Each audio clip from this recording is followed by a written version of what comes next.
Shall we begin? This is Live Speak with hosts Justin Gilson, Alan Quant, and John Rainey. We're bringing you tech news, gadget reviews, Kickstarter investment strategies, and anything we want to discuss with you. Stick around, it's going to be a great show. On Live Speak Radio.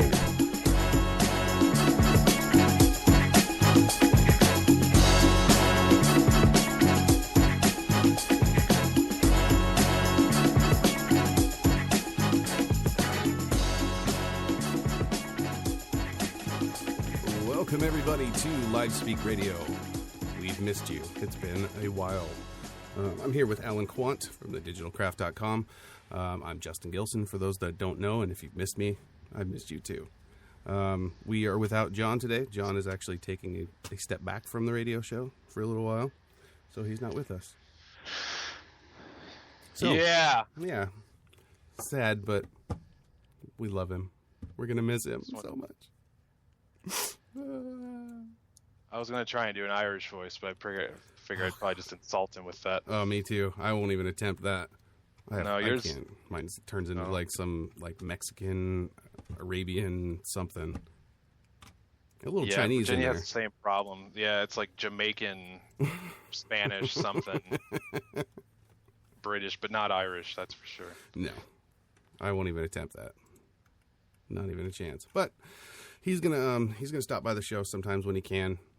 He's got some work that he's doing, which is good for him. So, just being Alan. And, of course, as usual, broadcasting on livespeakradio.com and Spreaker.com. Also, I believe we're on IndianaTalks.com today. I haven't talked to Gary for a little while. I don't know. I keep checking the stream, and it doesn't seem like we are. Okay. Yeah, I didn't notify him in time because we didn't have a show for the last few weeks. We took a break, our spring break, basically. It was a party. Yeah. we went to Cancun. Yeah, that was fun. John got a suntan for the first time in his life. Yeah, that was weird looking. Yeah. That kind of scared me, I'll be honest. Yeah, kind of look like a crab. What is this sun? See? See, that's what it came out with me, too. I was like... I don't know, it was kind of Turkish. Middle Eastern. Yeah.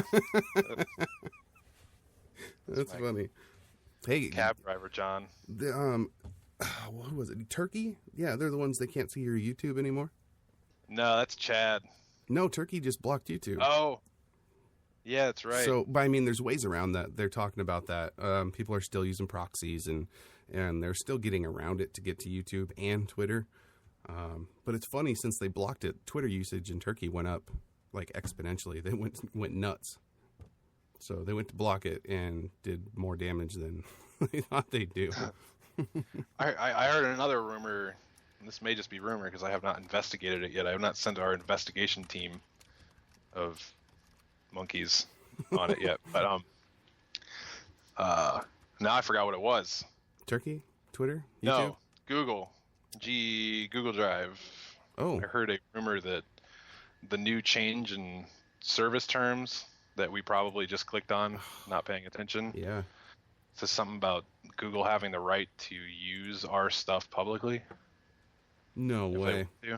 Yeah, I can't imagine that is true. I imagine maybe part of it's true, but I need to look at the fine print and look at that. Wow. Because that would really suck, because, the person I'm talking about that told me that rumor, I mean, we've got business plans and strategies and things like that for what we're doing, sitting on there.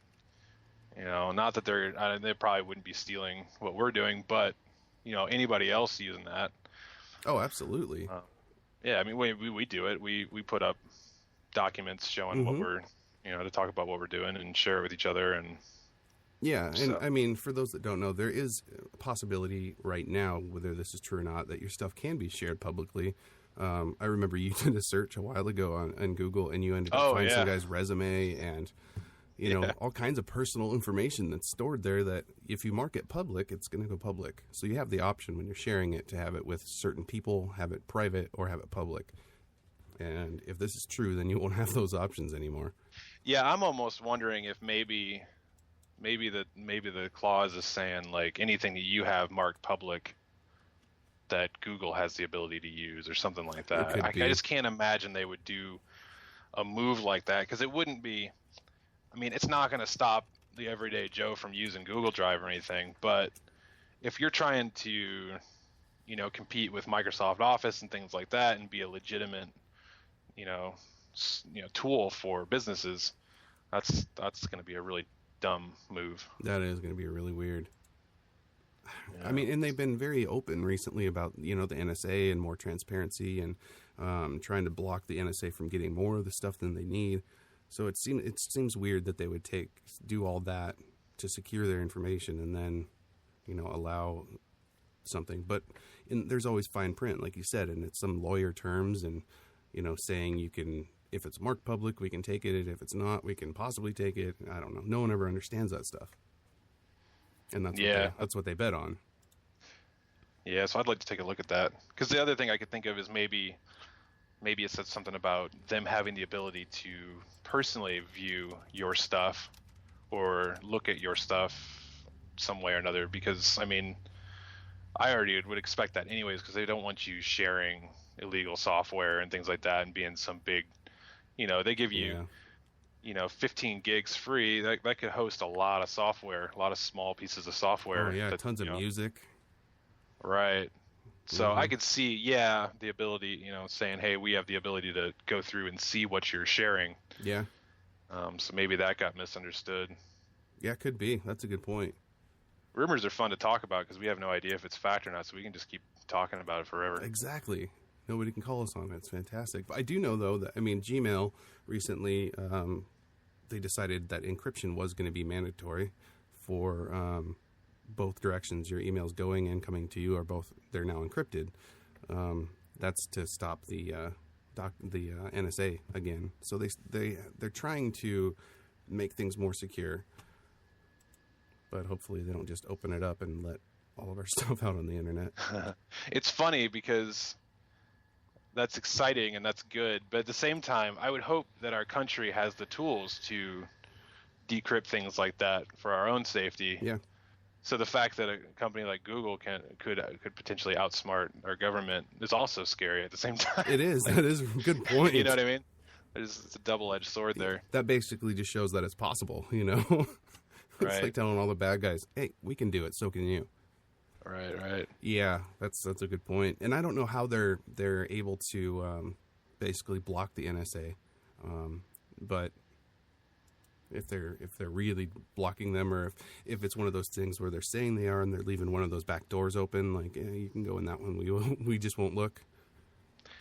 Yeah, it's like I wonder what people are terrified of, because I listen to. I mean, I could see big, high-profile people being concerned about what they're talking about in emails, being available to the government or something. But you get a lot of everyday people that'll complain. A lot of people that are into conspiracy and things that'll be like, I don't want them being able to see what I'm saying and blah blah blah. And it's like, but what?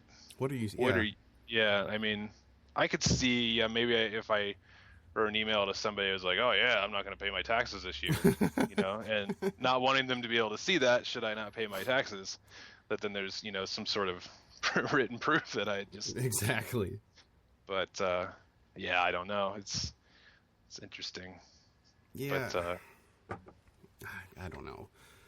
The privacy thing, it's ever since the Edward Snowden stuff started and the documents leaking, he's been leaking more and more security things, basically telling us how much the government is looking at us. Now, most of us know, they're already looking at us. Of course they are. There's cameras everywhere. There's satellites. There's phones. Everybody knows you're tracked. Your data is quantified. Doesn't matter. But like you said, if my life that they have taken, any data of mine, is really not going to cause me any harm. Unless I'm stupid enough to do something to cause me harm. Mm-hmm. So who knows? I don't like it. I can't plan a murder with my email anymore because the government's looking at it. Shut it down. Shut it down. Encrypt them. I want my emails encrypted right now. I still believe, even if Google says everything's encrypted and the NSA has nothing, the NSA still, and this is the fine print again, the NSA is still allowed to request information from Google. They just can't go and take it. So they can still say, hey, we want records of all these people, and Google has to say, okay, there you go. Yeah, because But if they ask for it, there's record of it, and then they have a record of who they're looking for, and I guess there's some transparency there, but. Yeah, it is good because, it should, with the encryption, then the government would have to then start figuring out how to decrypt it in order to do that. And then, that puts them in a situation where they could get caught doing that, which just makes them look even worse. So, maybe they'll just keep their nose out of it.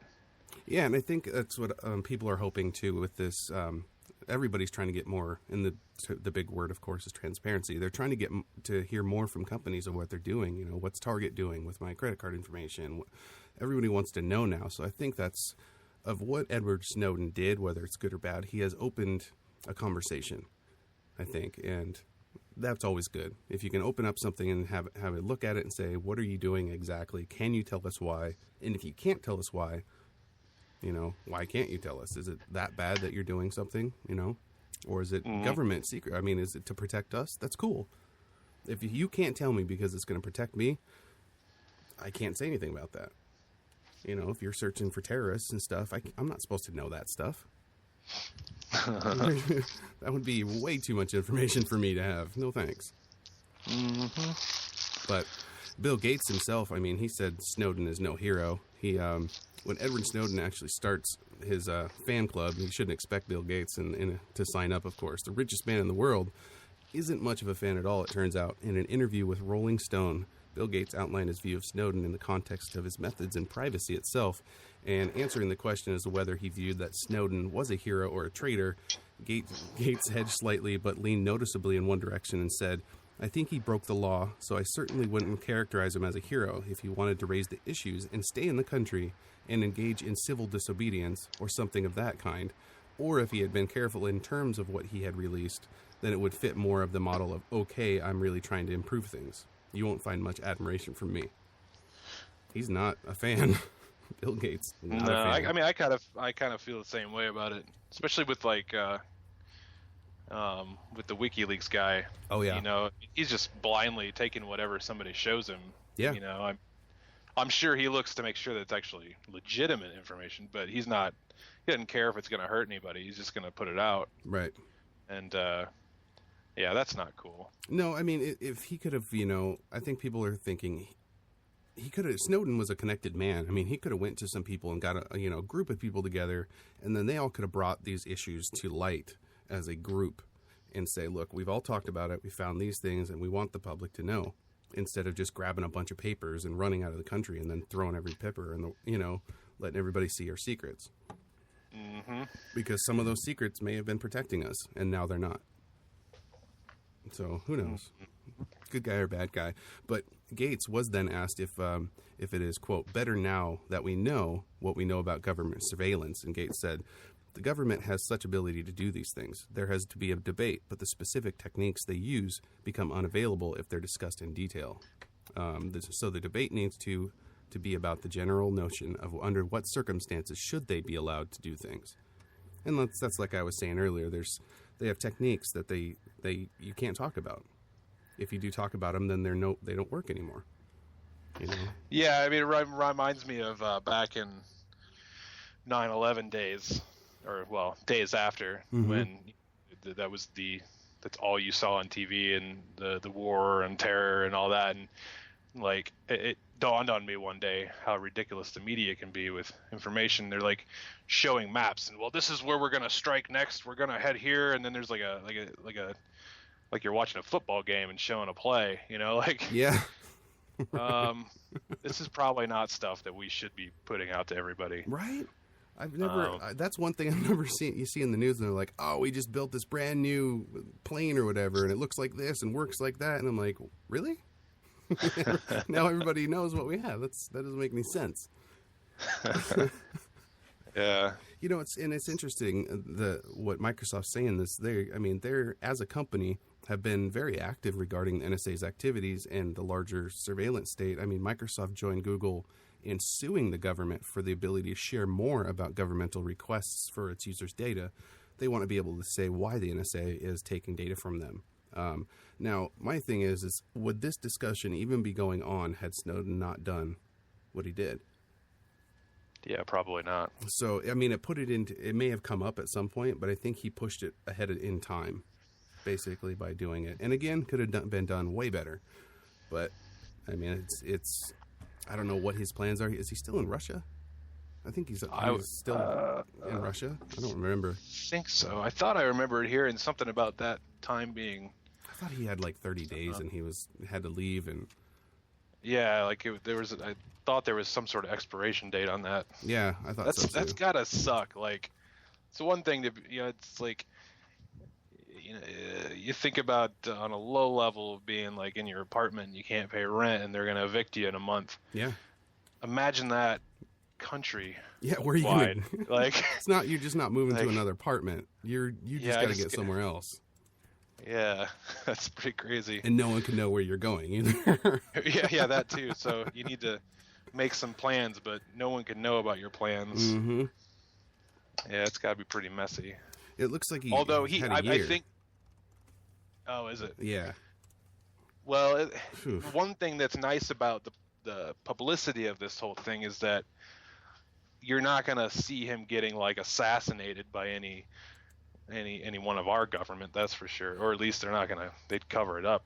Right. To look like somebody else. But I mean, he's probably secured his livelihood as far as he stays out of the country or out of, anywhere where we can get at him. But I don't think he's going to get, picked off. Yeah. Because it's just too public. That's just going to raise too many eyebrows. Oh, absolutely. Media would have fun with that one. Oh, holy cow. Could you imagine? Jesus. Mm-hmm. It would go nuts. Bonkers. Anyway, let's take a quick break and we'll come back having a good discussion about Snowden and Ellen. I need that sound bit. Why don't we have that sound bit? Oh, that's fantastic. There's another. Yeah, let's get the interns on that, would you? I'm going to have your interns do it. I'm not going to bother my interns. Okay. Kids, come here. Oh, I mean, interns. I mean, who are you? Kids. They're fantastic. Anyway, we'll go to a quick break here. This is going to be a song from Left Lane Cruiser called Riverwalk. And we'll be back here on Live Speak Radio.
Need a do-it-yourself-witty website? Let the gurus at thedigitalcraft.com teach you how to build, design, and maintain your website at an affordable price. They offer private training on web programming, graphic and web design, video production, motion graphics, and expert consulting. Book your session today on Facebook at facebook.com/thedigitcraft and check out free tutorials at youtube.com/thedigitcraft or take our courses on udemy.com. Thedigitalcraft.com, your web and design guru. Back again. Now that we paid the bills, we're back with Justin, Allen, and John on Live Speak Radio. Welcome back, everybody, to Live Speak Radio. Mine is Just John. listening to that ad, I've never really listened to it The Digital all the Craft way. one? Like, yeah, there's like 5 websites at the end. Like, remember this one? Okay, now remember this one. Now remember this one. Oh yeah, and this one. And then go over here on this one. And you know, great commercial. I mean, it sounds fantastic, but I mean, I don't know how to. I don't write commercials. They're terrible. I don't know how to what to say in them. So, you know, the sound guy asked me, "What do you want?" I'm like, "Oh, try this." It might sound good, and then list off 20 websites at the end. 30-second commercial. Remember all of this. Yep, it's fantastic. It's better than Udemy. The Udemy commercial's terrible. Yeah, right. Hello, this is Udemy. Yeah, there we go. Some fun times here at websites. Education. We take 70%. Take all your money. Holy cow. Yeah. Interesting. We talked about, or we had that song playing. Oh yeah, the Riverwalk. Trivia for those who are not Indianans or Fort Waynians. Riverwalk is a path that goes along one of the, or actually not one, I think all at some point of the 3 rivers that meet in the middle of downtown Fort Wayne. The Riverwalk is like 20 miles of sidewalk that you can walk basically from one end of the city to the other. Oh, that's cool.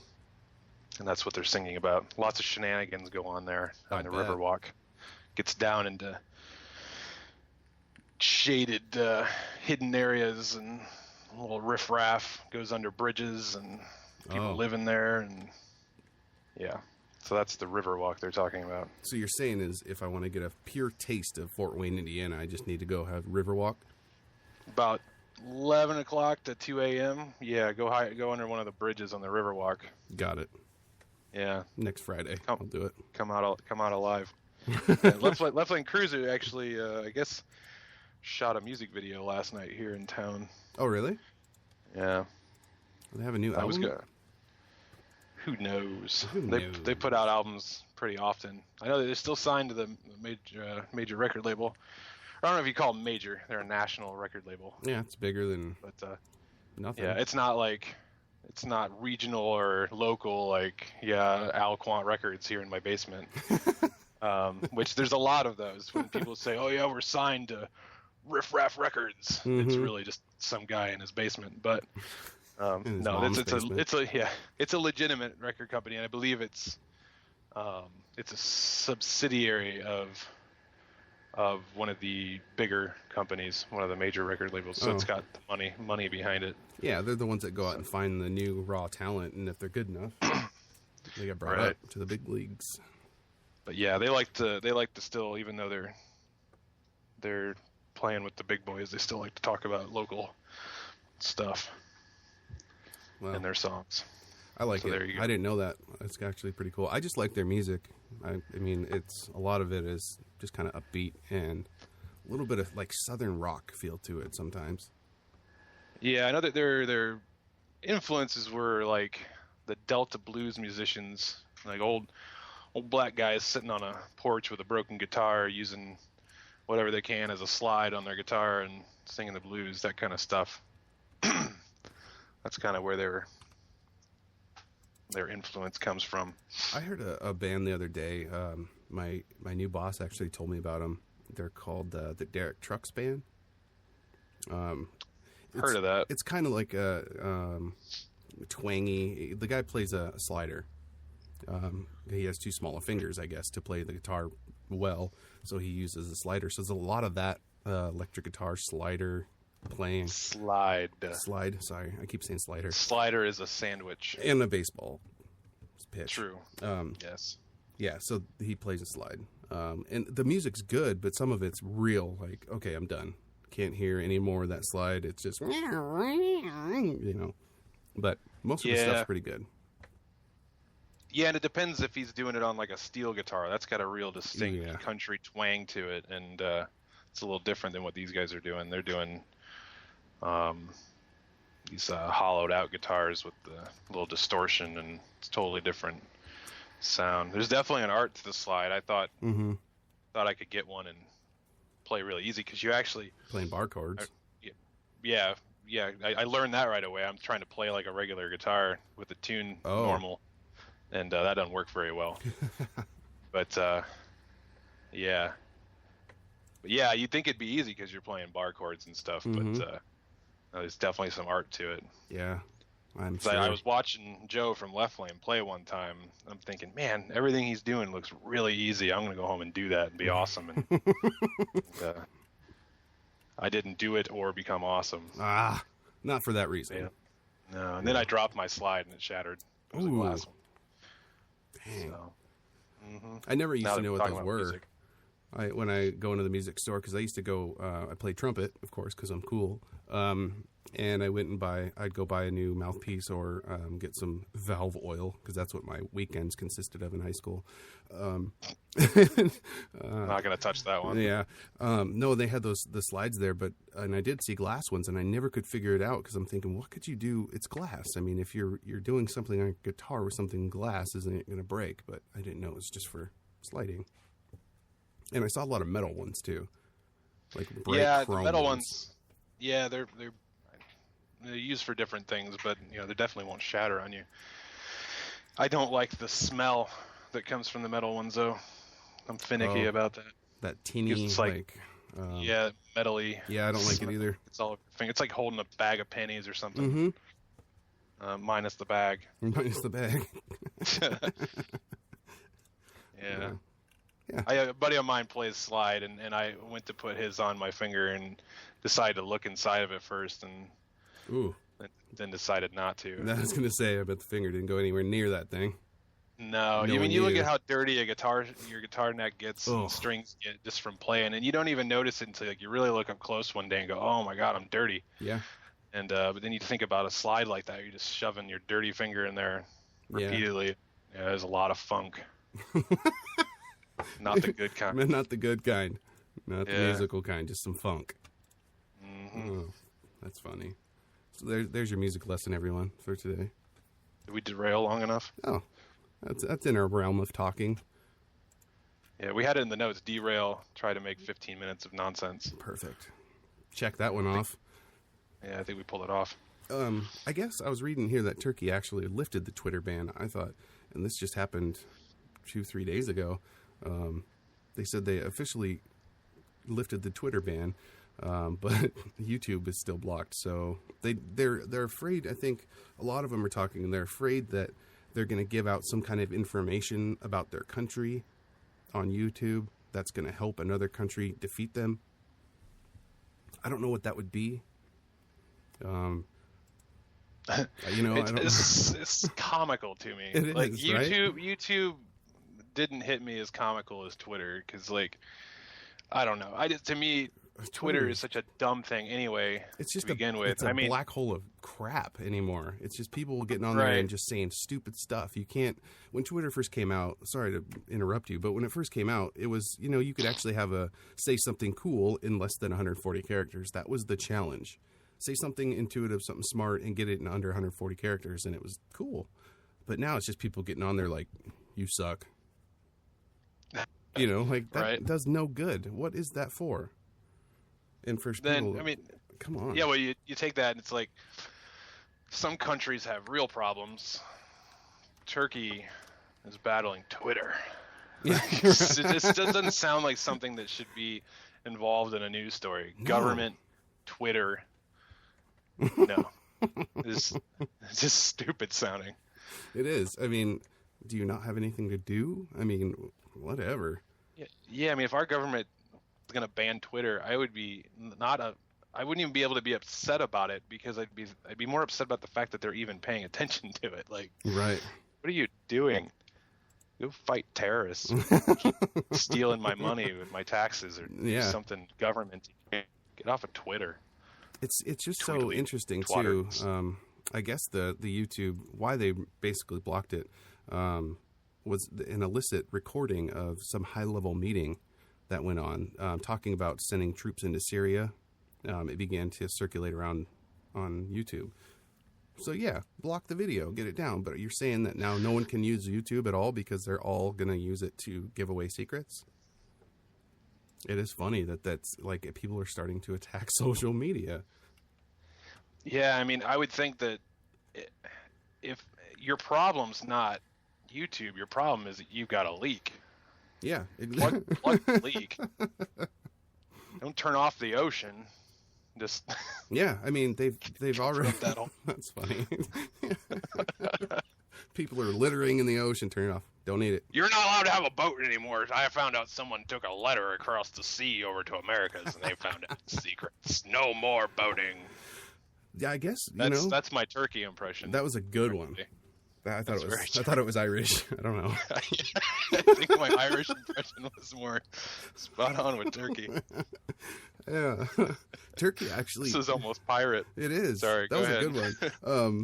No secrets on the water.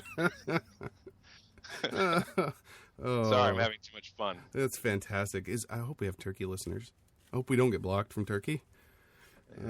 They did block YouTube though already between 2007 and 2010, I guess, because it hosted videos critical of Turkey's founder. I can't say his name. Ataturk. I guess they had found videos and just shut down YouTube for 3 years. That name's just too easy to mess with. Ataturk. That one. Yeah, I don't know when they're going to reinstate the Twitter or if they're ever going to. I mean, but like I said, the usage of Twitter at least doubled when they blocked it. Everybody found a way around it and used proxies and all kinds of stuff just to get on Twitter and say, hey, I'm here and you can't block me. And it's just funny because they have often talked about just turning off the internet. Like, here, let's just cut this right here. And Turkey no longer can get on the internet. Like, you can do that? But people will find a way to do it because, somebody will set up a server in their house and they'll have, like, there's a gentleman, I can't ever remember his name. He's acquired an offline database and, like, encyclopedia type thing. We talked about him the other day, didn't we? Yeah, we talked about him. So he's one of those. I pay attention. Yeah, do you remember his name? I can't either. It's like something all crazy. 5 different letters, and I don't know. Biff? Biff. Hey. Brutus? I think it was Biff. But there's, people are going to get what they, get on the internet. It's just, you can't take the internet away from people now. It's too much of a resource. I mean, think about when we were in school, and, we're not that old, but I didn't have Google when I was in high school even. So I was still in the library looking through books and encyclopedias, and there was, we had Yahoo or Metacrawler, yeah. I remember that. Mm-hmm. Yeah, and Yahoo. And we had to wait like 20 minutes for a search result anyway, so. Yeah. I usually just went and used the library search because the library just had a search engine of its own for the library I was in, so I would just search for what I needed and go grab the book. It was basically like a really, really small version of Google. But what is a book? I don't know. We have a couple of them. But it's interesting what they think is going to cause their downfall is the internet and Twitter and YouTube. It's the people that are there doing that stuff. It's the leak. It's the person giving out the information. Yeah, I mean, but you do look at it, I guess, and if you look at the things that we were just talking about earlier with our own problems, part of our problem is the availability of information. And that is why the government does have to stick their nose in everything, or feels like they do. Yeah. And why it's that kind of iffy subject, because, like a double-edged sword. Because if they're not learning how to find things out, well, then we're not learning the right stuff that we need to know. But if they are, then they're learning the stuff that we don't want them to know. And so they're probably looking at us and going, no way. We don't want to be one of those. No. I don't want to be one of them Yanks. Yeah. I can't imagine our image around the world being very good. Oh, no. I mean, just talking to the people that I've talked to over the last couple of years, teaching and stuff around the world, and it's kind of funny to hear just people's view of America. You know, we get raised here, and if you're sheltered from any of that, which I've been, like, I mean, I got excited the first time I talked to a British person, like it was like they were from some unknown land. But at the same time, you just, as an American, you feel like you're just amazing and indestructible, and nobody else is as awesome as you. But then you start finding out how people really look at you guys, and you guys us, and like, it's just funny. We're pretty pathetic to a lot of people. Yeah, and you know, it used to be, it's all damn Twitterites. People used to, you know, they aspire to come to America. They still want to be here. And people still want to be here, of course, because of the freedoms that they don't have. But it's just turning into one of those, like, yeah, we'll go live there in the ghetto for a while because we'll get what we need, and then we can go somewhere else. Yeah, I mean, I've met some people. One of my very first students, oh man, like almost 15 years ago now, he was here, he went to school, got his degree, worked a job, and then was like, yeah, screw this, I'm going to Canada. You know, I mean, get the stuff that you thought you were going to get in America over in Canada. I mean, you still get, you know, come here, like you said, get the stuff you need really quick out of us, and then go actually live the life you thought you were going to have, is what I should have said. Go to Canada to do that. Yeah. I'm sure they're happy about that too. Yeah. Oh yeah. I'm feel pretty stupid that I haven't. I'm 3 hours away. I mean, almost everybody I know has been there because we used to. Canada's where you went to go drink. Yeah. When you're 18. So laws were different. I don't know if it's changed now, it's but 19 now, I think. Is it? Yeah. So all my friends have at least gone there. I don't even have a passport.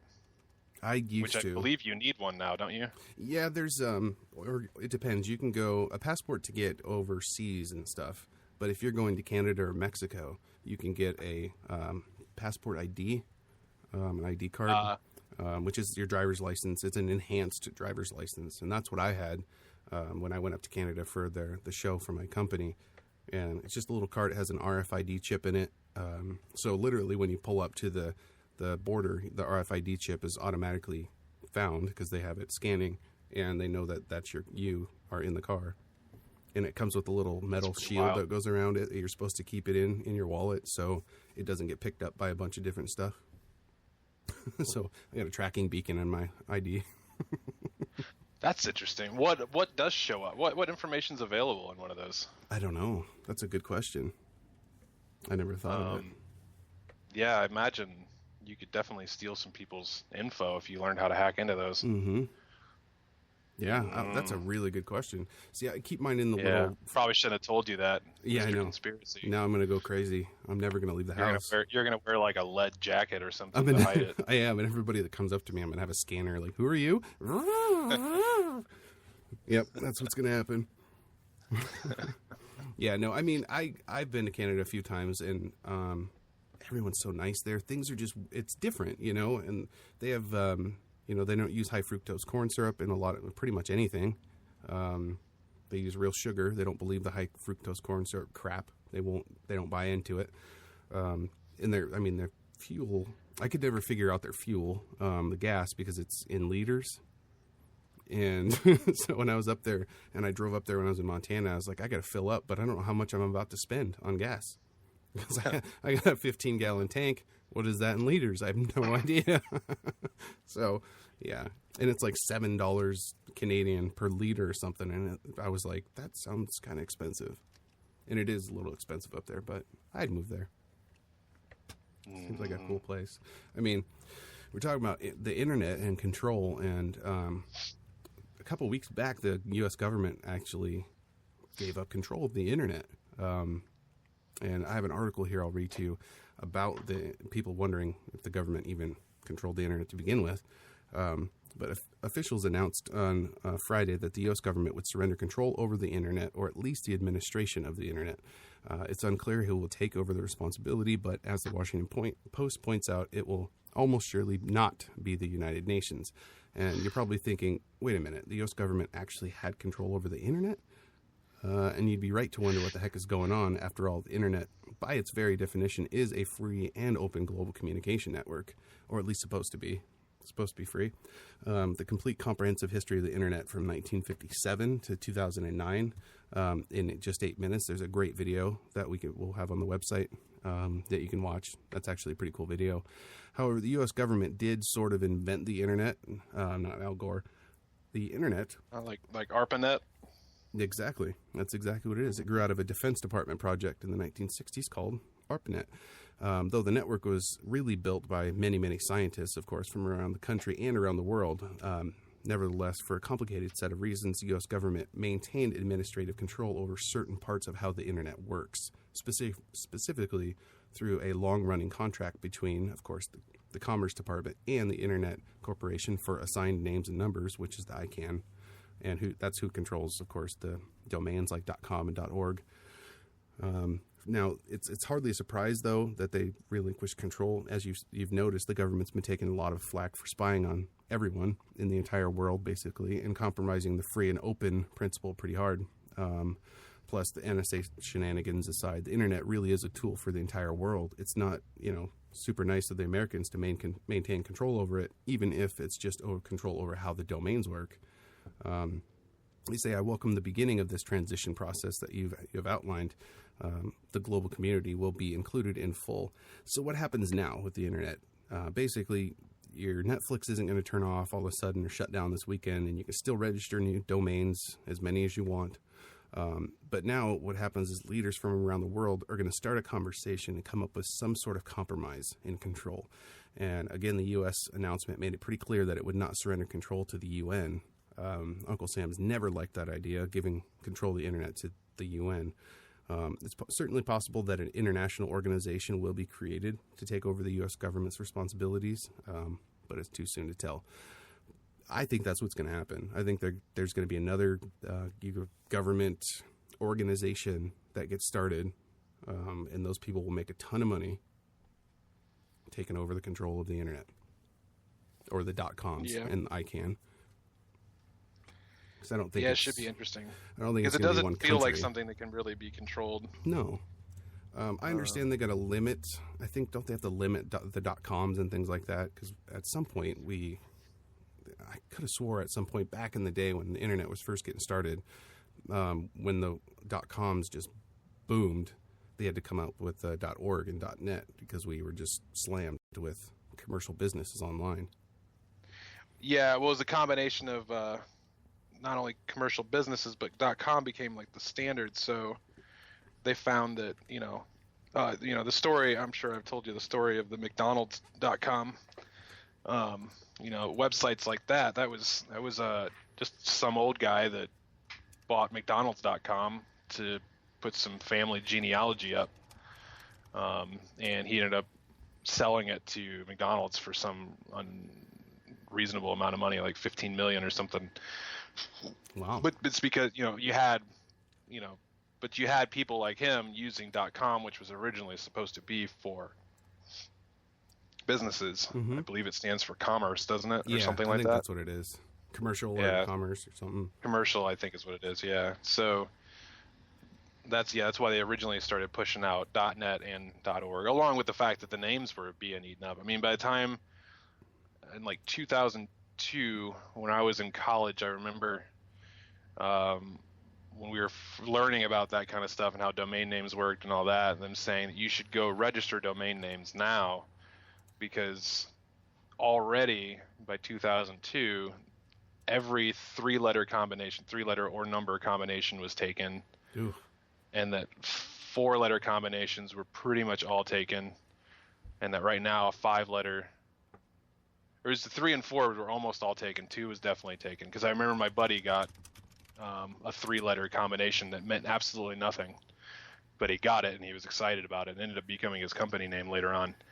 But yeah. Wow. So I mean, now it's like, I don't know what the real number is, but it's got to be like 6-7 letter combinations are pretty much all taken, or anything that's legible. Yeah. And that's why you've got all these domain names like my.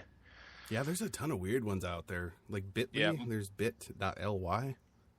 Well, no, I'm talking about the ones that like mycreditreport.com 31.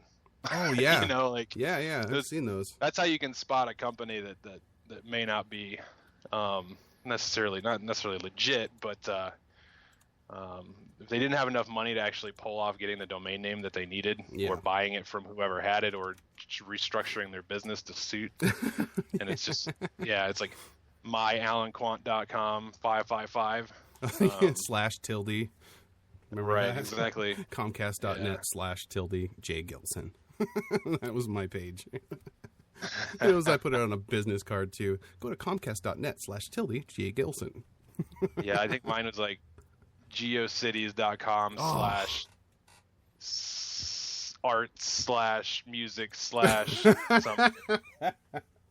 And then you go there and it was a horribly made web page because I didn't know what I was doing. Plus you had ads all over the place because GeoCities was free, so they made you put ads. Yes, those were the days.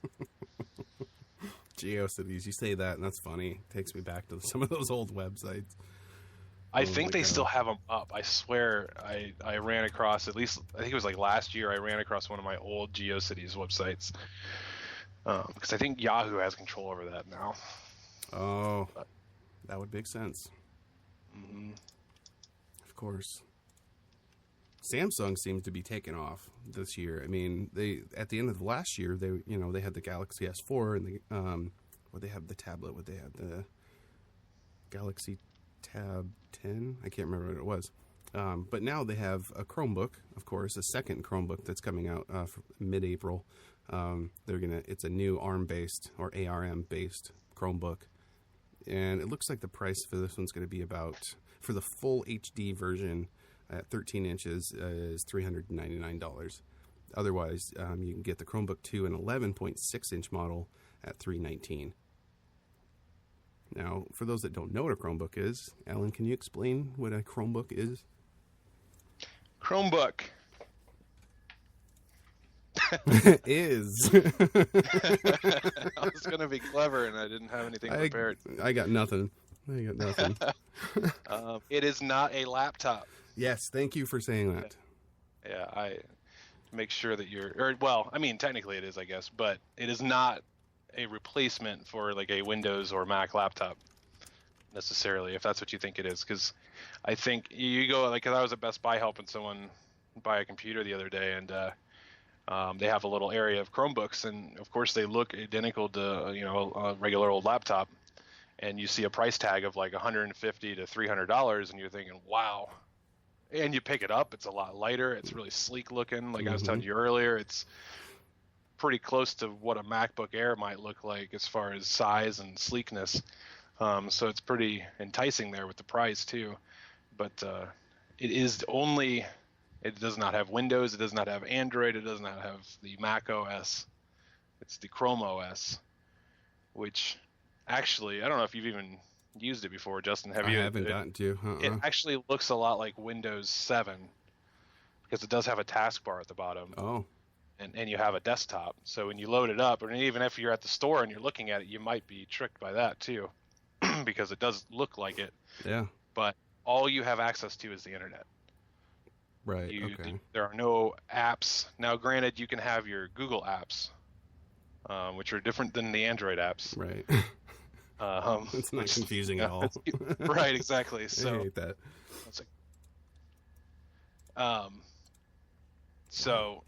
But those Google apps will get installed and then sit on your taskbar, which then even further confuses you because it looks just like Windows 7 or even Windows 8 I do.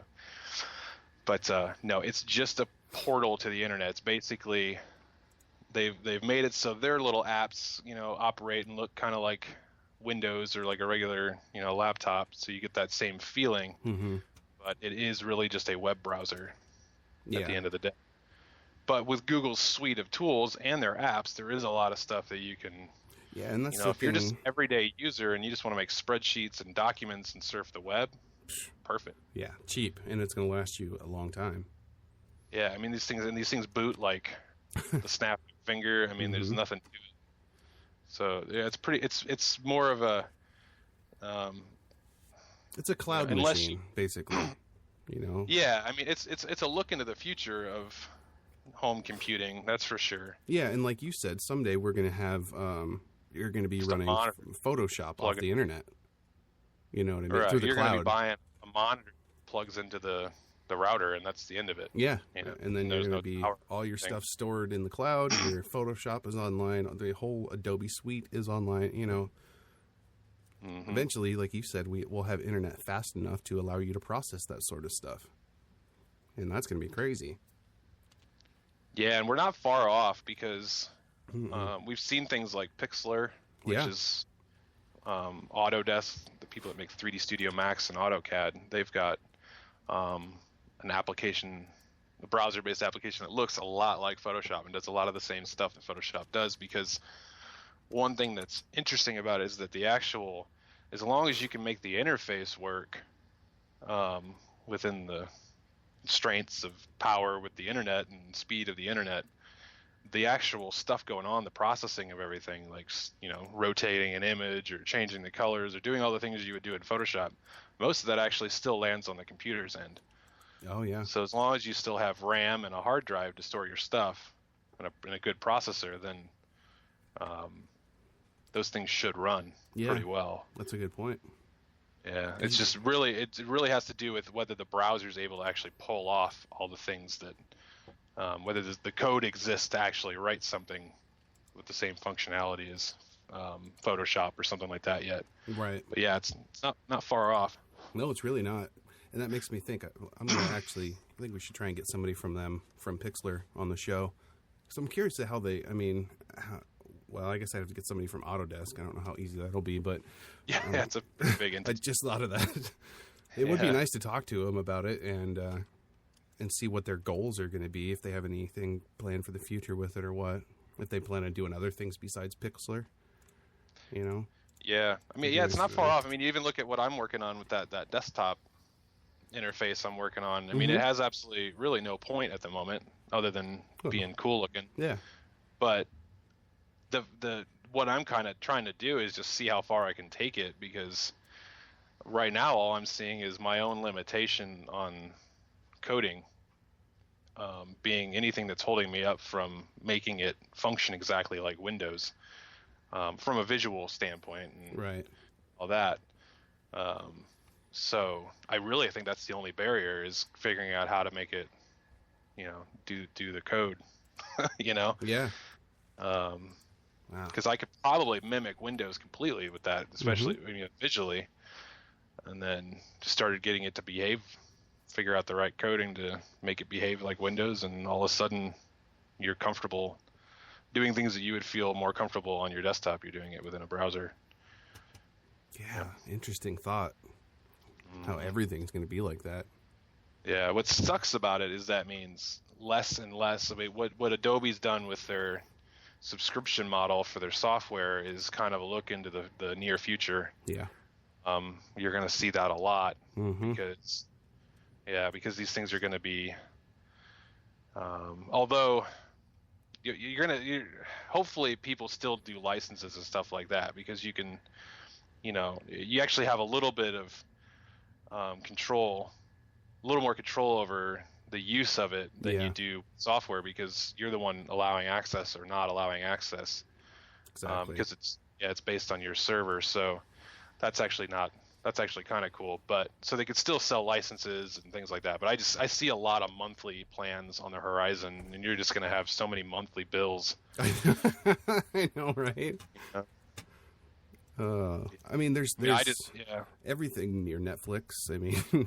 All your entertainment. Yeah, I signed up for Join.me to see if I liked it better than GoToMeeting for my teaching, and totally forgot that I was using it. Right. Until 5, 6, 7 months later, and I realized I just sent them like $90, $150, something like that dollars over the last several months for something I absolutely did not even log into, let alone use. Yeah, it's like, man, and that stuff can happen pretty quick. Yeah. And you're just planning on using it, and trying it out, and didn't end up using it. And what sucks there is you should be able to, or at least they should be able to see that your account was absolutely inactive. You know what I mean? It's never been used. It wasn't logged into. Give me my money back. Yeah, and they've actually got, they've got stuff written in their terms to cover their butt on that. I was able to get the most recent month back because I caught it like the day after they billed me. Right. And I'm like, look, come on. Yeah, seriously. Give me my $20 back, please. But, I'm not going to sit here and ask you for the $100 and some that you've already gotten from me. But they did actually go back and look and saw, oh yeah, it looks like you haven't been using it, which then got me thinking, well, then you should give me all the money back. Yeah, then duh. But I was ready to take the 20 and run, but yeah. So it'll be a interesting new world with that. Yeah, it really will be. And there's Go ahead. No, you go ahead. No, I was going to talk about something different, so go ahead. So was I. Oh, I was just going to talk about Android. I was kind of. Go ahead. I want to know what you're saying. Well, what were you going to say? Come on.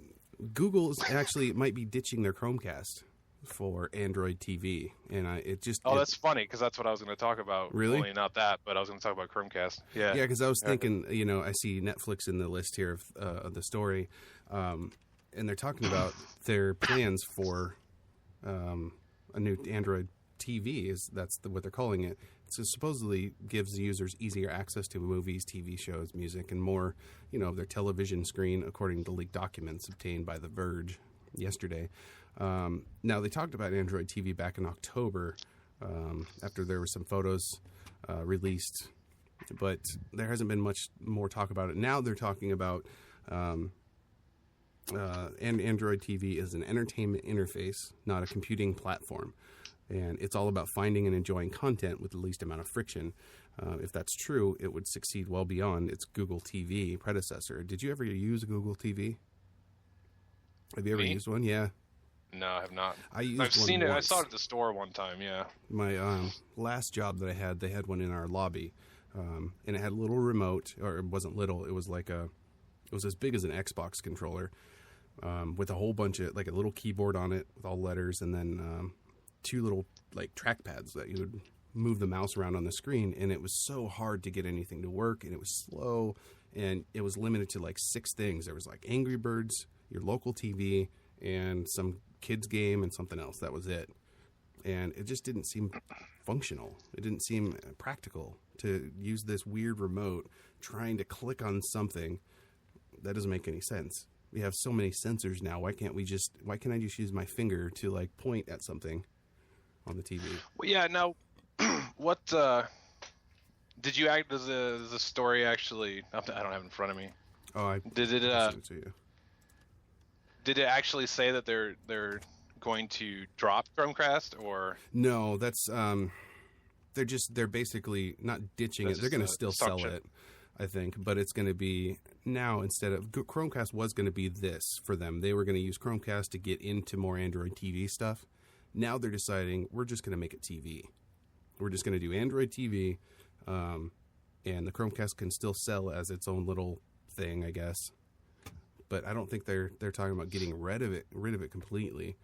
Yeah, that's good, because what I was going to say is that just yesterday we were watching Sons of Anarchy, mm-hmm. and we have a smart. I put my bunny ears up on that one. Blu-ray player. Oh yeah. And it's got Netflix on it, but the Netflix app, something I got in an argument with the wife over.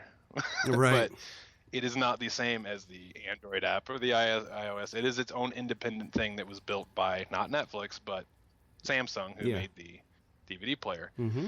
And what are the odds that thing is on the to-do list or the top of the to-do list to be updated and work well, Yeah, dude, no. Right.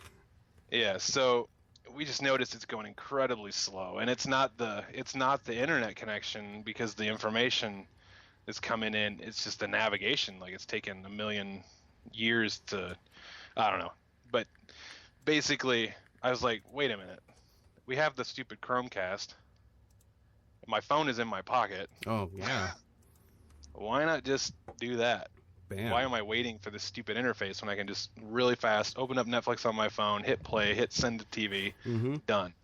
And then from now on, my phone is my remote control. And I just think, and I haven't really used the Chromecast very much, and I it kind of reminded me that I should, because it's such a cool thing to have. It is. Especially with it doesn't have a whole lot of functionality yet. No. And maybe it never will, but just the thing with Netflix, you're using the actual Netflix app from Netflix. You're not waiting. That's the thing that's going to be updated first, so right. You don't have to, it's not going to be a slow, clunky thing, unless your phone sucks. Exactly. And even then, you're not using your phone to retrieve the data or send the data to the TV, which that was another conversation to explain to the wife. Yeah, a lot of people think that. It's, yeah. It's not using our phone data. Yeah.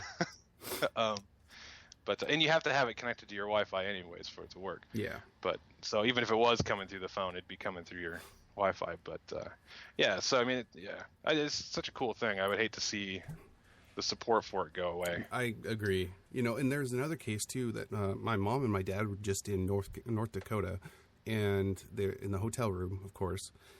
And my mom took the Chromecast with her. She's like, you just plug that right into the TV, because they all have HDMI ports. You just plug it in and you got your own entertainment again. How cool is that? And they got, right now they got YouTube, Netflix, Hulu Plus, and HBO Go. As far as I know, there's the only 4 apps that work with the Chromecast at this point. But I still think they just released the APK for it. So I think they're going to, it's still open source. I think we're going to see more from it. I just think they might split it into a different category so they can sell that as some kind of media package and then keep their Android TV for everything else. I don't know. It's hard to say that. It'd be weird as a company to be selling both of those. Yeah, they're kind of 2 different tools, but they do overlap a little bit. Yeah, because this one's going to have Netflix because on you don't. it. Yeah, you don't want to market your $35 dongle, right? And at the same time you're marketing your $1,000 TV. Mm-hmm. And it's going to be confusing. I'm sure people would start thinking, "Oh, this little Chromecast is going to turn my TV into an Android TV." Which I think is what a lot of us thought. In the beginning. I totally thought that. But yeah. I'm still pleasantly surprised that it wasn't. It still functions really well, and it's an HD. You basically have wireless HD. This little tiny dongle that goes in the back of your TV, and you send HD content to it wirelessly. It's phenomenal. Yeah, it's just a smart idea too, to have that little device actually getting the information from Netflix or Hulu Plus, because people have for so long tried to broadcast from the phone to the TV or from a tablet to a TV. But they did it smarter, and they said, well, we'll just control that thing, and it'll do the work. Yeah, see, now from a money standpoint, Google's on a smart path here. Especially if they're going to be putting these TVs out themselves, if it's going to be a Google TV, or are they going to let it open up to Samsung and right? Because they keep it to themselves. If it's a proprietary thing within them, then just like your phone. After about a year or so, you're not able to update to the newest version of Android anymore because your phone can't handle it. Yeah. So you're going to have to go out and buy another TV if you want Kit Kat, or the next, Android release. Right. Maybe the next Android release has Xbox Live, and that's the one you want. Now you got to go get a TV, a brand new one. And I'm wondering if this is just going to be, because their quote here saying Android TV is an entertainment interface, not a computing platform. I'm wondering if they're just making the interface for Android TV, and if they're going to use the Chromecast to do that, or because I don't think they're actually making a TV itself. I think they're just making an interface that will work on smart TVs made by whoever, Samsung. I would imagine, because that's probably their. It's spread out. That's what Google does. They just let every. It's basically a giant tablet. Yeah. Mm-hmm. But if they're going to limit it, so that's what I'm interested to see, is if it actually becomes an actual full version of Android running on the TV. Yeah. Then it is a computing platform. Yeah. Just as much as your tablet is. Absolutely. Otherwise, then they're doing a dumb move by saying it's not, because now they're saying your tablet isn't a computing platform. Right. But because if they don't, then I could see. I showed you a link on Woot. Yep. Woot woot. To that Acer monitor. That is a monitor, but at the same time has a full Android installation on it. Yeah, that was sweet. So yeah, I mean, so it could just be a monitor that you plug a keyboard and mouse into and have Android, or Bluetooth keyboard and mouse. You don't have to plug anything in. Right. Yeah, exactly. Or just a monitor for your computer. Yeah. But you got a company like that doing that for it was only like $215, I think. So there's a 22-inch Android TV right there. Right. I mean, with the full version of Android on it. Good point. Yeah. And see, and in that case, like you said, a year, 2 years, you'll have to buy a new one because it won't be compatible with updates. Right. Although what's cool about that is it's still a monitor. Yeah. So it's like you can retire it for one use, but still keep it around. Mm-hmm. That's good. I mean, we talked about for a long time Google and their robotics and things like that, and they were buying up all Boston Dynamics, and I haven't heard anything about that since then. I'm curious. Hush. Yeah, it's what they're doing with that. I don't know, but they're going to make a Cheetah robot TV dongle. Dongle. You just like saying dongle. I do. Yeah, I figured as much. Well, that's Google's doing the right thing, I think, going with the Android TV. I'll get one when it comes out. We'll have let's see, producers saying we might get some. Okay. Yeah, next trip to Cancun, we're all going to get one in our gift basket. Nice. Okay. Yeah, I didn't like the gift basket this time. Not a big fan of pomegranates. No, I wanted a bag full of dongles and. Yep. Just never get what you want. Fruit. Mm-hmm. Whose idea was it to get fruitcake? I think that was John. Nobody likes fruitcake. Yeah. I blame John for that one since he's not here. Mm-hmm. Oh, have you noticed also, we were talking about Google, and have you seen Facebook's changing into Google? The look is turning into Google Plus.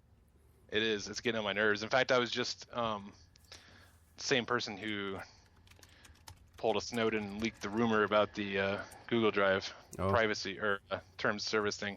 Well, I was showing him he's new to Facebook and he needs to use it for his business, and kind of explaining how it worked. And I'm looking at it and I'm thinking, great, some of what I'm going to explain isn't even here anymore. Right. And then I had to explain that Sunday is the day that they like to play with things. So for all I know, this thing that I was going to show you that isn't here might be here tomorrow. But did you notice that you can no longer, at least not from your feed anymore, you can't sort it. Oh, really? They used to have the most recent and top stories, and there was actually like 3 or 4 options at one point, and then it came down to just 2, most recent and top stories. Now you can't do any of it? Yeah, it's gone. I don't know if that's just a Sunday thing or not, but yeah. That's them deciding what he was wondering, he's like, yeah, exactly, because he's like, well, I'm following my business page, and I posted something on my business page, and then I wanted to see it, what it looked like. So I went back to my personal page to see it, and it didn't show up. And then it ended up showing up, but then it was only some of the posts. And so it makes you wonder, like, he has absolutely no friends on here. He just signed up. His personal page is brand new. So there shouldn't be anything bumping his post down. No.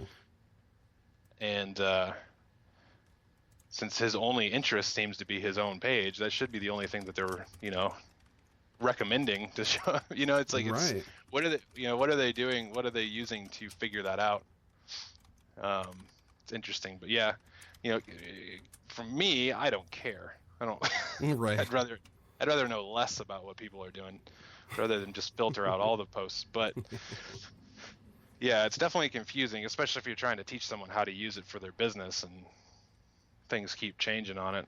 I hope they don't make it look as stupid or act as dumb as Google Plus, or maybe they do it in a way that makes me understand Google Plus better. Right. I don't know. Maybe they're actually going to help Google Plus out a little bit.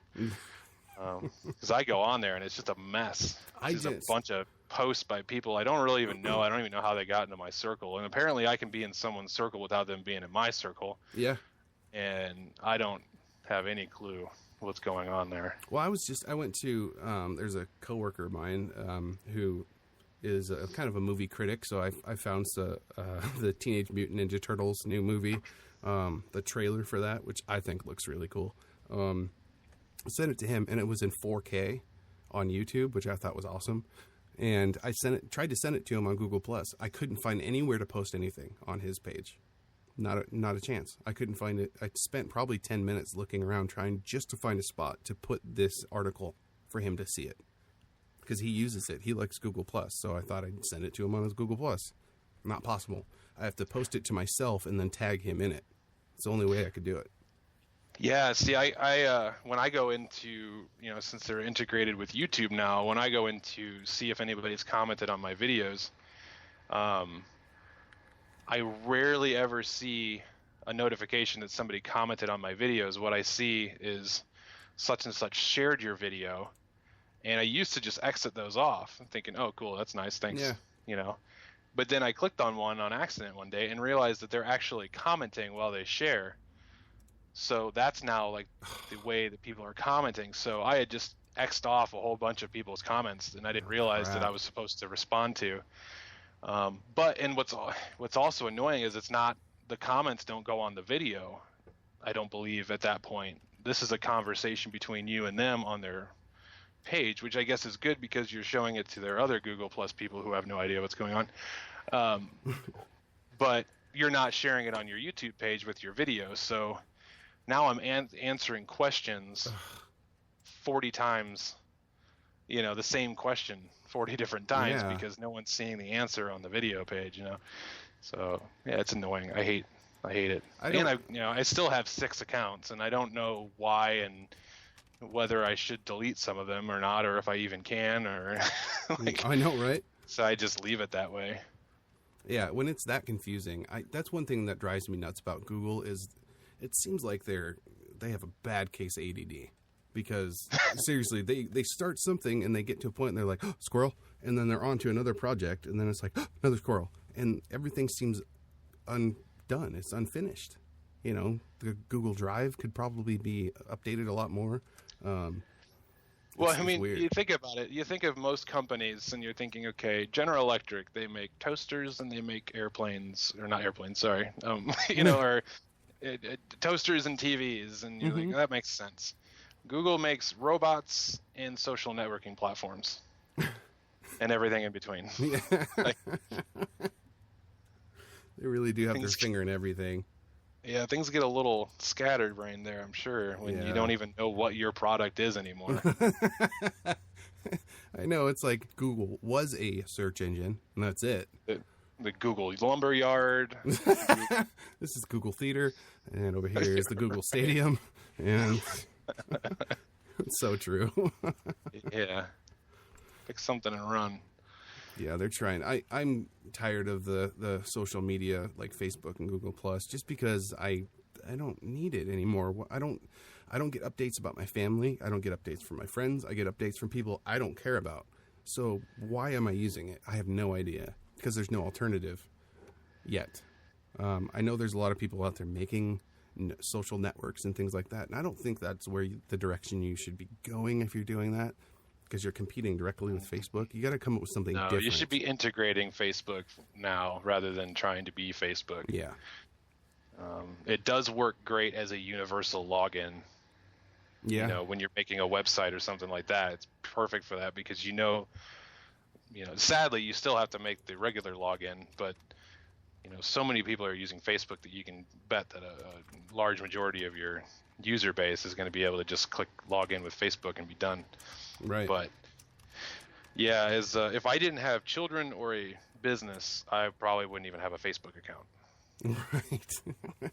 Because really for me, it's posting pictures of my kids and or being able to see other pictures people have posted of my kids at the park or something. Hopefully family members, not strangers. Right. Yeah. Yeah, I know you don't know me, but here's some pictures of your kid at the park. Right. Yeah. But yeah, and promoting business stuff. Other than that, I have no use for it anymore. And I don't know. I think if I wasn't on AOL as a kid and things like that, I wouldn't be so bleh about it. But I'm just kind of tired of people being able to know everything about me, contact me all the time. Oh yeah. Like I mean, I almost hate my phone as much as I hate Facebook. I mean, yeah, I like the fact that I can play games on it and do business related things and take pictures. Mm-hmm. But the actual primary purpose of the phone anymore, I don't like. I know, you're in contact all the time. Yeah, You're I within miss the reach. days. Yeah, you may have seen me rant about this the other day, but I miss the days where you either one, you just didn't answer your home phone if you didn't want to be contacted, or you just left the house. Right. and people understood. Oh, I got that, voicemail. I guess we'll talk to them right, later. They'll call you back when they come home. Mm-hmm. But now, I don't even get to go to dinner, movie, or anything like that. Of course, yeah, I can turn my phone off or put it on silent, but then people are like, why didn't you talk to me? Mm-hmm. Why are they ignoring me? Or and there's Why that are thing in the back of your head, too, in everyone's mind, like, well, what if there's an emergency? I need this to be on. Right. Somebody's got to call me if something happens. Mom's calling me. I'm in a movie. Do I answer it? Right. Dad's dead. Yeah, exactly. Or just wants to talk about something that happened with their dog. Yeah, it drives me nuts. It is really annoying. And I'm curious what the next evolutionary step in social media, social networking is going to be, because, Facebook can't stay number one forever. It's just, that's how things go. There's going to be somebody else that just comes out of nowhere with this amazing idea and takes over, but I don't know what it's going to be. If I did, I'd be rich. I'd venture to bet that it'd have to be a top dog doing it this time. I I don't think think so. anybody's going to be able to sneak up like Facebook did with MySpace. I think Google would have to be the one to knock them out, or I agree. Or even Microsoft if they could figure out what they should be doing right now. Yeah, to a point, I think if it's a small guy, like say you or I came up with a brilliant idea, I definitely would not go against Facebook. I'd have to go to a company like Google and say, look, I have this idea. You guys can run with it, but I need some money for it. I need give me a deal, go on Shark Tank, whatever. But yeah, you can't just say, I'm going to be at my house and I'm going to build a social network and it's going to beat Facebook. Right. You're going up against billions of dollars and billions of people.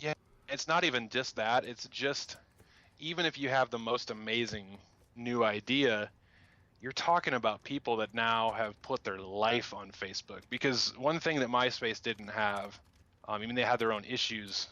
They were making bad decisions, which helped their decline. But when Facebook came out and snuck up on them, it wasn't. MySpace wasn't necessarily a household thing yet. No, your grandma wasn't on MySpace. Right. It was still kind of a niche. Big niche. Yeah.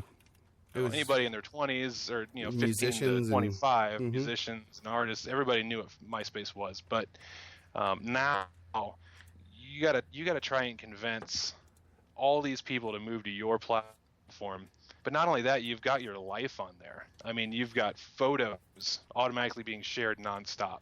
Yeah. You take a photo on your phone, and a lot of times they're automatically going to Google Plus or Facebook. Yeah, and they're tagged with your location and right. People So know where yeah, you were. do I want to ditch Facebook and go put my life somewhere else? Which is funny because I don't want my life anywhere. Right, but if you're going to go somewhere like for my that life. reason, not on the internet. right? Right. Yeah. Not suicidal here. But I don't want my life anywhere. I don't want it anywhere. No, I see what you're saying, though. Like on Facebook, I signed up in 2008, and I can still go all the way back to 2008 and see who I was talking to then and where I was at that time. And, holy crap. Yeah, if Every anything, detail. it's like your own memory. Yeah. Yeah, I had one of my old best friends carried around a tape recorder, and I asked him one day, I said, what is that? He says, I call it my memory. Because I don't remember things, so when I gotta remember something, I record it. And and as I get older, I find that could have been pretty helpful. But if you want to remember something, a conversation you had, a photo you posted, or anything, there's so much information there for your own use, let alone the entire world, your friends or anybody like that wants to I want to look at this picture of Alan from 2008, but for yourself, I'm not gonna move. Unless these people figure out a way to actually, this is actually something you probably could pull off, but find a way to actually import your entire Facebook life. I think there should be a way to export it, because right now, if you upload all your pictures and stuff to Facebook and it goes down, you're screwed. They're gone. I would love a way to be able to go in and say download, even if I had 5 different albums, as they call them, and I wanted to download the camping album or something. If I just want those pictures for myself, I want to get them backed up, I should be able to go and download all of them. But no, you have to go in one by one by one by one. Yeah. Now, what I just said, though, is actually something that's possible. You could actually, because every time you hit I allow Facebook, when you go and install a new app and log in with Facebook, and you're saying I'm allowing access to this, this, and this. Oh, yeah. As long as the people approve it, you can get pretty much any information from that person. So if I did make a social networking app, and this might be a loophole for someone who does want to try that, but you could actually have that access granted by the people signing up for your service to go in and actually start pulling that. But Facebook would knock that down in a heartbeat. Yeah. Just the poll on their server alone. Oh my God. I mean, just yanking one person who has been on there. I mean, I've been on there, I think the profile I have now, I think I started one a long time ago, but the one I use now, I think has been on there since at least 2007. That many years of information just on one person would take a lot of time to move. It would. From one server to another. So you times that by even 10, oh let alone the whole world or whole, yeah. So it's a pretty big undertaking, but still don't recommend it. I cringe anytime someone comes to me, I got this idea for a social network. My brain turns off. I just, if you're going to do a social network, like for a company or something, cool. Go ahead. But if you're trying to compete with Facebook, don't talk to me. I'm already stressed out. Yeah. That's too much work. That's like, who was that? Bucky? Is that his name? Bucky? Yeah. He was making one. Mm-hmm. I think he's still doing it. I think so. I think it's kind of similar to what I'm doing with my CMS, where it's like an open source thing where anybody can have it. And help work on it. Right, but at the end of the day, what good does it do you? Right. I mean, if you're looking at a niche market, you said in-house, like company use, that's not a bad idea.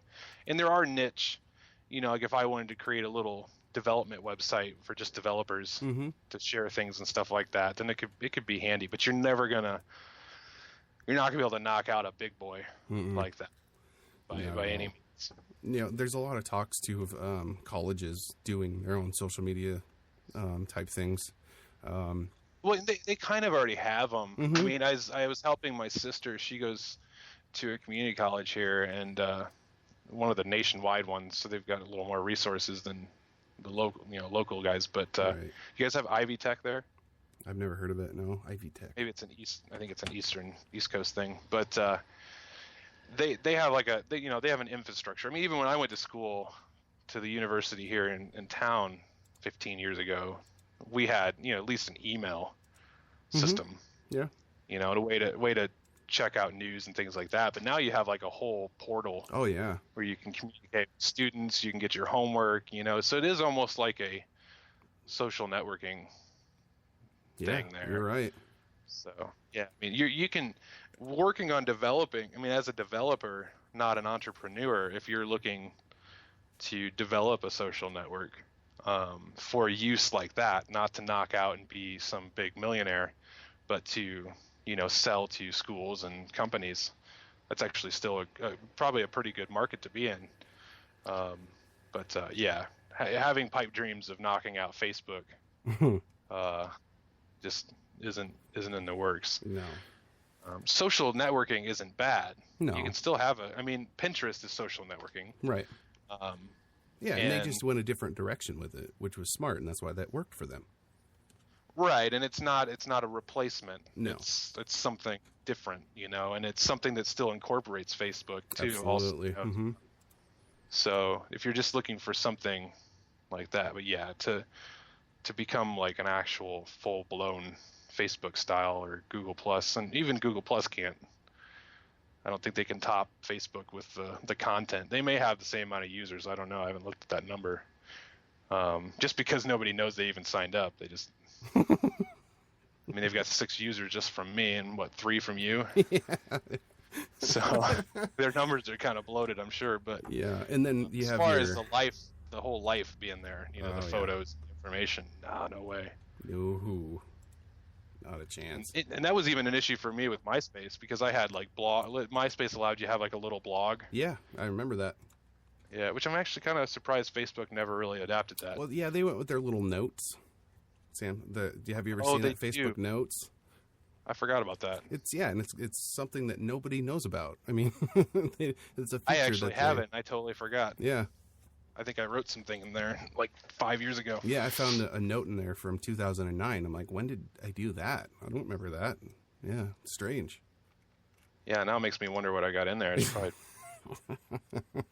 Oh, I've got one, but I've got 8 notes about me.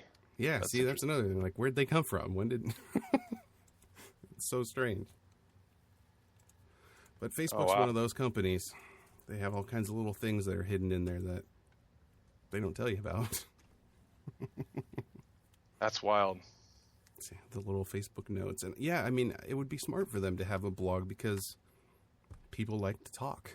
People like to write stuff. Oh, yeah. They're not going to go do it. I mean, I was putting lyrics and stuff in there, and people who think that people want to actually care about that stuff, which I probably did at the time. Yeah. Thinking, oh yeah, people are going to want to see my next song lyric.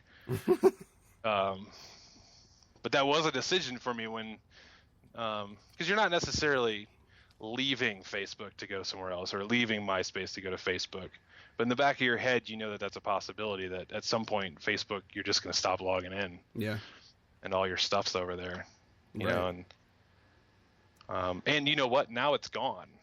We looked at that a while back when we wanted to look at some of my scary pictures.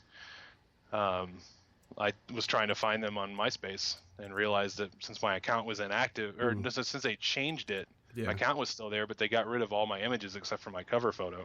Right. And that was a dumb move on their part too. That's Justin Timberlake owns MySpace now.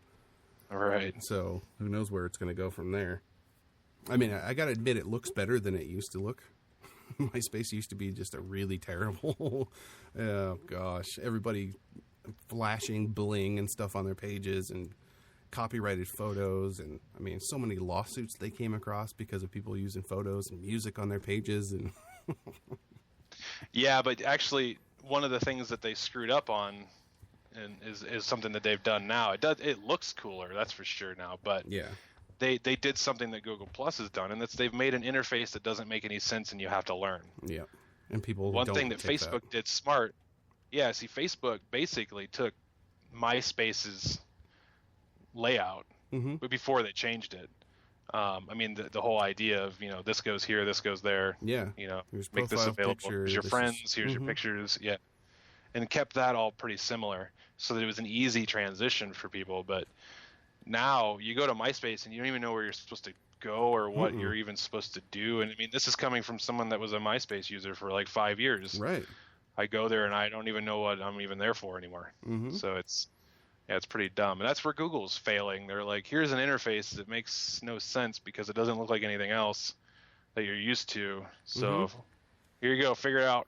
Well, and it's not intuitive. I mean, at all. Where things should be are not. You're supposed to, it's like, oh wait, I would normally click here for this, but it's not anywhere to be found, and yeah, it's just not intuitive. And then when you do click on something, you think you're going one place and it's actually something kind of different. Yeah. I think even just clicking on photos takes you to photos, but it's not necessarily, I don't know. It's just all. Well, it's like if you want to just start a chat with somebody, you hit chat and then all of a sudden Hangouts is open and it's got a video going and you're like, whoa, wait a minute. I just wanted to send a message to somebody. I'm not wearing pants.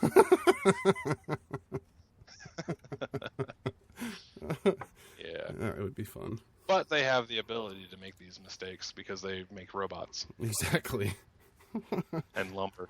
Oh, gosh. I wonder what kind of aviation type things they're making. Kind of helicopters and who knows. They're going to have their own little, what is that called? Umbrella Corporation. Yeah. Do they make umbrellas too? No. It's from Resident Evil. I know. There was something else I wanted to talk about that I saw called graphene. and it's off topic, but I've seen it lately, and it's supposed to be it's a flexible electronics type component, and some Russian scientists actually came across it by accident. In 2004, the scientists investigated the electrical conductivity of carbon graphite at the University of Manchester, and although it sounds very scientific, carbon graphite basically contains material from which the ordinary pencils are made, graphite. So they were messing with this, and they came across this weird thermodynamic instability, they call it. It's a single-layer atomic structure called graphene, and they're going to use it. Samsung is, of course, jumped on this, and Samsung plans on using this for their phones, for the screen, and it's going to be super flexible, like bendable. Not just the weird phone that came out a while ago that was curved, the LG Curve or whatever. This is actually going to be bendable. And it's also going to be used, I guess, for making solar panels better. And so these There's a lot of stuff graphene's going to be used for. Yeah. I actually know a little bit about this. I just recently heard about it. I saw a article last night from Samsung talking about wearable devices and things like that, because you get all these bendable, movable parts. You're going to be able to make practically any kind of wearable device, you know? Yeah, there's magnetic properties with it too. Have you know what a mag train is? Mag train. We talked about those in shop class when I was younger. I don't know.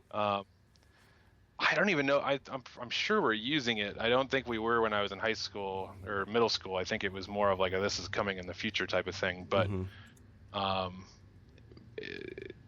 based on, I think it's called MagLift, instead of having the traditional rails where you're actually touching, like a train, its magnets are on the bottom of the train car, and their polarity is different than the magnets that's on the track. Right. And it hovers. Mm-hmm. It's because like of that. The bullet train does that. Right. Is that what it is? So they're using... I think they are in that one, because it goes like 200 miles an hour because there's no friction. Yeah. So they're going to be using that, or they're looking to use that in there. There's... We do that open source thing meetup here in town every month. And it's funny that we bring this story up this week because a guy that was showing us his lasers that he had built after burning a hole in the wall, which got him in some trouble. That was pretty fun. That's awesome. The wall smoking guy. Might want to turn it off. Yeah. He had this little block of wood with something in the middle of it and a glass covering over it. And he takes the glass covering off and he shows it to us. There was like a little piece of metal and then something black on top of it that was a disc. It was like a square piece of metal and then a little black disc on top. And then he touched it, and then we realized that disc is actually hovering. It's just sitting there still. Well, I mean, once he touched it, it kind of wobbled. But it's completely stuck where it is because of the way the poles are set on the magnet that it's sitting on top of. Weird. It's kind of confusing. Like I'm using my fingers right now to show nobody. But so what then not only did he wobble it, but then he touched the end of it and kind of spun it, and it spun, and it's same. It did not fall off the thing. It just spun in place, and it's like the properties with this graphene, I guess, are just amazing. And it's going to make being able to do things with magnets like so much better. I think a lot of, I was kind of just watching and listening, so I got part of the information. So I'm probably going to get some of this wrong, but I think you're going to be able to do things with this material with less of it than you would anything else trying to pull off the same thing. And not only that, but it has, he showed us some videos of other people doing things with lasers, which is why he brought these two things together. Because at first we're thinking these actually have no relation, Right. But you have a piece of wood with a magnet on it and a laser.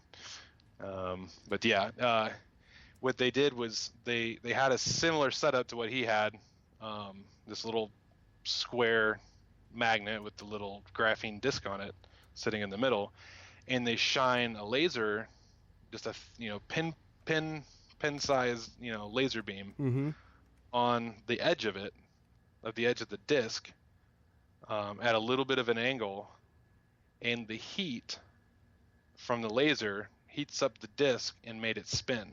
Whoa.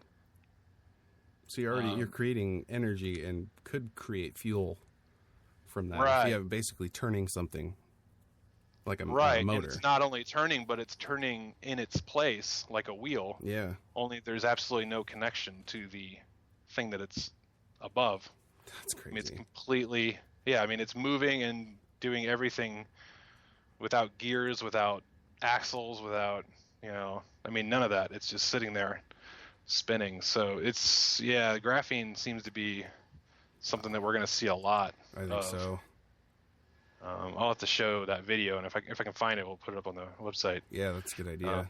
It's it's really cool. A lot of talk about the magnetics and very strong magnetic fields with this stuff, and I'm reading about something called the quantum Hall effect.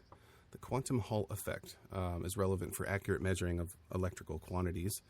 So basically, this graphene also is going to take a lot less energy to run or to use. As far as electronics, electricity, things like that, because it's way more efficient. I don't know. The possibilities seem kind of endless with this stuff right now. I don't know what it's going to go into. Yeah. Flying cars or hovering cars or. That'd be fun. Maybe we'll finally get that hoverboard we've been wanting. That'd be nice. You never know. Like graphene hoverboard. Well,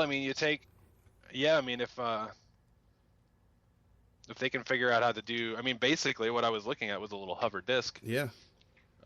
It wouldn't work on, cement, but if you had an actual track, well, see, and that was, you could have, it wouldn't take much, and I think we've talked about this before. It wouldn't take much for if you started out with certain roads in big cities, maybe, and you make those roads have magnets in the cement or the asphalt.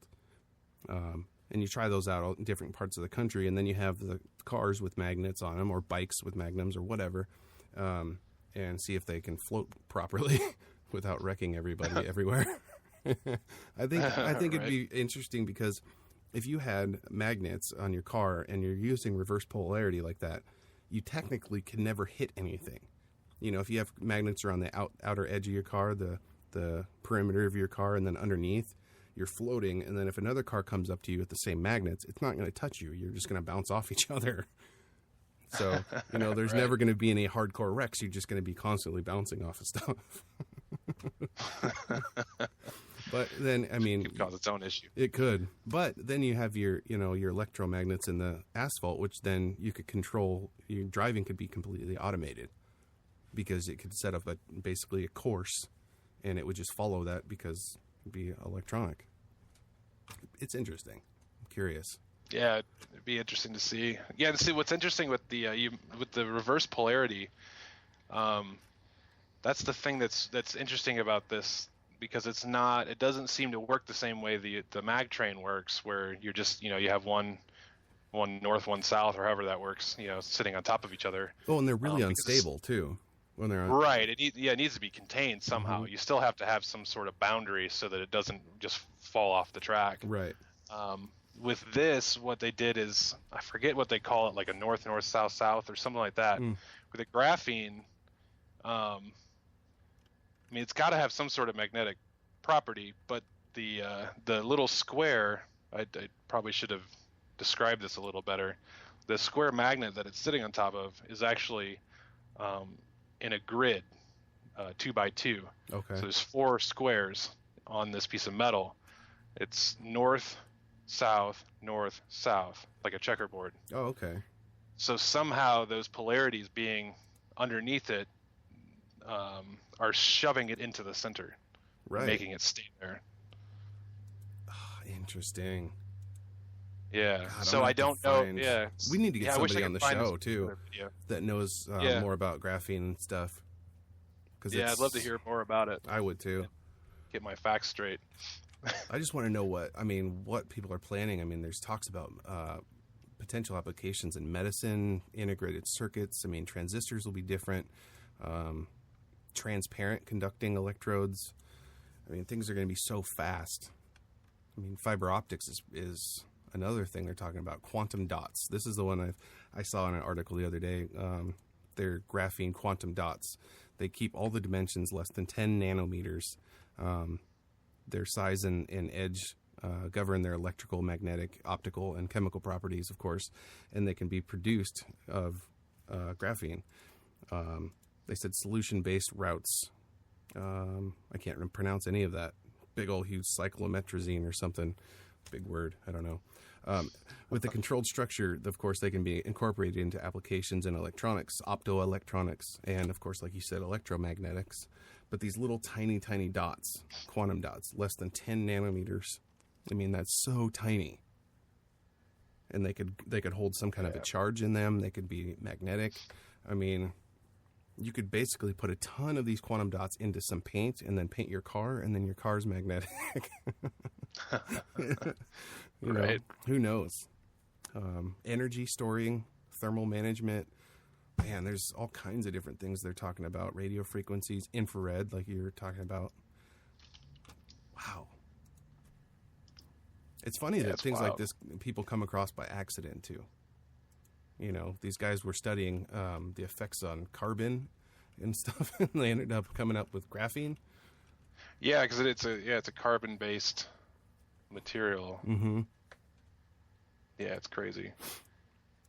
So the future holds some weird things with graphene, and I'm curious if Google has their hand on some yet or not.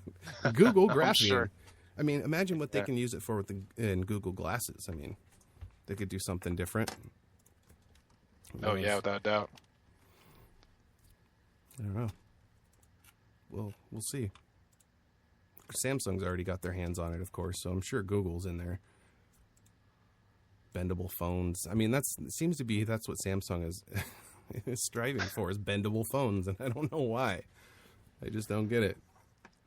Yeah, I don't see the need for that. It just sounds like something I could break even easier. Right? I mean, I don't break my phone very often. And it's in my pocket, but I don't put my phone in my back pocket. And I think that's what they're trying to do with these bendable phones, is for those people that put them in their back pockets, when you sit down, it'll flex and not break. But just don't put it in your back pocket. Don't pay $400 extra for a phone that won't break. Right. That's too funny. Yeah, like when I get a kick out of it, you know, when I went to go buy my recent phone, I'm thinking, man, that thing is slim. That is awesome, you know, compared to what I had before. And what I had before was already pretty slim compared to, you just keep going with that scenario. But then, then they go, okay, well, now we're going to go buy a case. Well, by the time I put the case on it, it's just as big, if not bigger, than the phone I had before. Yeah. and I can't even see the phone anymore. So the design on it, I mean, now it's just a big brick in my pocket again. Mm-hmm. So if I want to protect it, there's no point in caring about what it looks like. No. Every once in a while I take the case off and I look at it. It's like, man, I wish I hold this thing in my hand when I'm using it. Yeah. Yeah. Oh, man. Technology. And that's the news. And that's the news. Actually, I don't have anything else to talk about. I have no more news. There's none. The news is over. I think that's good enough for today's show. Some good discussions. I think we'll try and get an expert on graphene to come on the show. That would be fantastic. Just to see how they can relate to some more things that we don't know about. Yeah, and I found one of the videos we saw, and I was wrong. It's not a laser. It's actually just sunlight. Oh, weird. It's just UV? Yeah, it's being advertised as a magnetic sunlight motor. Wow. So basically free energy. Yeah. Yeah, I'll have to send that to you. Yeah, send that to me. I'll get it put up on the website so people can take a look at it. But other than that, thanks to everyone for tuning in. Alan, thank you again for tuning in. Got anything else going on that you want to talk about? Anything big? I think we're releasing an app today. That's right. We're working out the kinks in it and finishing up the graphics, which is my part in the thing. I'm working with a small game house that I say local, but they're actually not. I thought they were. They're husband and wife team. Who I know the wife, but apparently they're not local anymore. But I signed on to do graphics for their most recent release and hopefully future releases, and I'm probably going to start working on doing the graphics for their previous releases. Yeah. So that's pretty fun. It's been a nice. I'd love to know how to make apps, native apps with Java myself. Yeah. But the fact that I don't have to know it and I can just do the design and somebody else is competent enough to do the coding is kind of a nice change of pace. Mm-hmm. Yeah, and we talked about that. It's like, anything that we need done for the show, it's with the web development, you're the guy that knows it. So you have to do it, So it's nice for you to be able to have the creative sense of you back where you can just create graphics and let somebody else do the brain work. You know what I mean? And you showed me some of the graphics you did. Yeah, it's phenomenal. It's like a hidden talent you didn't know you had. Thank you, sir. It's pretty cool. So it's definitely not my normal. Can't think of the right word, but definitely out of my box as far as the content. Yeah, absolutely. There's no traffic cones and stuff. Yeah, scary music. Yeah, right. I'm used to making scary stuff that I wouldn't even let my kids see. I think that's why I was so shocked when I saw it. So now it's like pink and flowers and clouds and that's fantastic. There's definitely an art to it. God, it was interesting getting into that, and I'm very surprised how natural it was to just make it. Yeah, and I'm just not used to that, so I kind of surprised myself. Yeah, and it's cool because thinking of it from the guys that make the app before they had you, it's probably frustrating for them that they have these great ideas. They want to make these apps. They did make the apps, but they just didn't have the graphics that would sell it. We talked about that in the Play Store. It's the screenshots and the thumbnails that really sell the app. If they look good, I'm going to try it. If they look bad, I'm not even going to look. I'm not even going to try. Yeah, I mean, I gotta hand it to him for at least attempting the graphics and putting something out there, because that's not an easy thing to do, and it's not your field. Right. But it makes a huge difference. The game, I saw it originally, looking at it with a developer's eye, as something that could be addictive and all that, and these are the things you're looking for. Right. But you can be distracted by it not looking as fancy as the other app you just played 5 minutes ago. So in putting my artwork in there, and it's not me, not necessarily having to do with my personal artwork, but just putting in a professional graphic designer's work has changed the feeling of the game substantially. I mean, the game still functions and does everything that it did last week. With some improvements we've been working on, but right. It's just amazing the difference what the look will do. I can't get my kids to stop asking me to use my phone to play it. Yeah, it's not on the Play Store yet. So, well, it's the whole experience. It's just like you said, it's addicting. If it looks good and it's working well, I mean, kids will play the crap out of it. Yeah. So hopefully this combination, the two of us working on it, three of us, sorry, his wife as well. I think it's a good matchup for sure. It's something that you've needed and something they've needed. Yeah, so it should be fun. See what happens. Is there an expected? I mean, you're going to release one hopefully today, but I mean, is that going into the Play Store? If we release it, it'll be in the Play Store. It'll be out of with beta testing and such. What you can do is it's on the Play Store. It's just not available to the public. It's only available to people within the beta testing group. So I still go to the Play Store and download it every time we put a new version up for development. But it's not available to the public yet. So as soon as we have tested it as far as we need to test it today, and I've got I think probably 5 or 6 more graphics to put out, it should be up. So I'm hoping sometime this evening. Oh, that'll be cool. Yeah. We'll wait for to hear an update about that. If you want to hear more about what Alan's doing, you can head over to his Facebook page, facebook.com/thedigiCraft, or go to thedigitalcraft.com, or go to youtube.com/thedigiCraft. Or another website. Or another one. Another Or website. another one. I figured I'd stop at 3. Okay. Well, again, everybody, thank you for coming to the show. And next week, I'm not sure who's going to be on the show. So I'm hoping to get somebody from either Pixlr or somebody that knows about graphene, or just some bum that I find on the street. I don't know. We'll talk to somebody. But somebody. But that does it for us. We'll see you next week, or talk to you next week, because if you saw us next week, that'd be creepy. Head over to livespeakradio.com, check out the news and the past episodes, and don't forget to follow us on facebook.com/livespeakradio. So we'll see you next week here on Livespeak Radio. Thank you for listening to Live Speak Radio with hosts Justin Gilson and Alan Quant. Tune in next week to hear more amazing tech news, gadget reviews, and interviews. Don't be afraid to release your inner geek. Listen to Live Speak.